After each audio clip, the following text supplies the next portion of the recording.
So let me guess, you're watching this video because you got a 2023 or newer KTM 350 SXF and you push the button and nothing happens.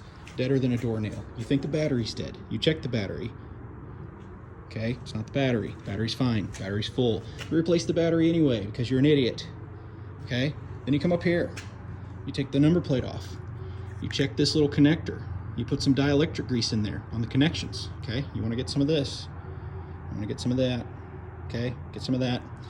And then you're going to want to check this and make sure that this is actually working, because guess what? The 2023s, they go out. It's like the first thing to go out. Okay, I got 60 hours on this thing and the starter's already gone out. Okay, I've already replaced the starter. And then that's not good enough. You're going to want to replace this whole connector and the starter. Okay, and then I am actually going to put some shrink wrap on it, some heat shrink.